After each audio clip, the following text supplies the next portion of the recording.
Deputy Foley, are you next for 5 minutes? Again, just to welcome the witnesses and am I on here? Yes, in fact, if you sit here. To welcome the witnesses and thank them for coming, and to, like previous speakers, acknowledge the superb work of our healthcare staff and the gratitude that we owe to them. Without doubt, it was the right decision at the right time to take over the private hospitals, and I think we would be we would have to be honest and fair in saying that. However, just 3 questions really. As the time progressed, it was clear that the full capacity of private hospitals was not required. So at this point now, the decision has been taken to terminate that contract. But there is an acknowledgement that a new contract will be required should. Unfortunately, and we would hope not, another surge occur. Could I ask, just in relation to that contract, who will be party to those negotiations? This morning we would have heard distinct disappointment and indeed acknowledgement that it would have made the situation less fraught if we say the consultants were also around the table with the private hospitals in relation to that. So if I could ask, will the consultants be party to those new negotiations, and what is the time frame you envisage? Now, I bear in mind that it was last Friday that it was terminated, but what time frame is there going forward for the completion of those negotiations? On the state side, the HSE will be the contracting authority, the department will participate, and the Department of Public Expenditure and Reform will participate in the negotiations. The negotiations will primarily be with the private hospitals. That's the arrangement that the National Treatment Purchase Fund has.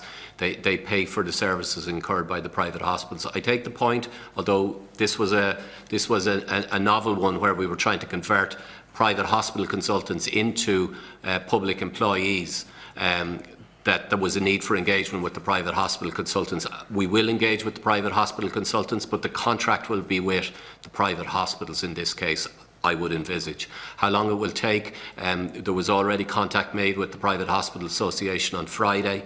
We've agreed to come back to them later this week with the type of arrangement or proposal that we might seek to bring forward, and we would hope to do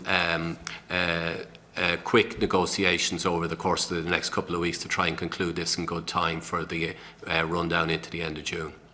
Okay, thank you, Mr. President. I would appreciate the time was not on your side in terms of negotiation previously, but to my mind, it would make the whole situation going forward less fractious if the consultants were very much part of the discussions from a very early stage.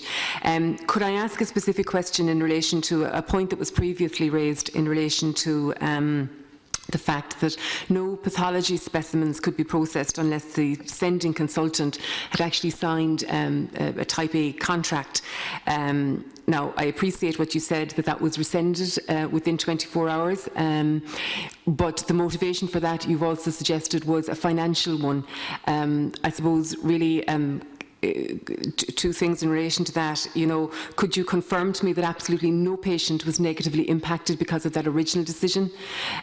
Could you confirm that that will not arise going forward in this new contract, financial or otherwise, whatever the implications might be? And thirdly, are you in a position to tell us who actually directed that, who made that decision in the first place? So I wasn't involved in the actual events that gave rise to that. So I am, if I get it wrong, maybe somebody here could clarify it for me. I don't see it in the future in the sense that this arrangement going forward is unlikely to entail 100% control of those facilities, so the private hospitals will still be able to do work outside of the arrangement with the HSE, so I don't envisage it going forward.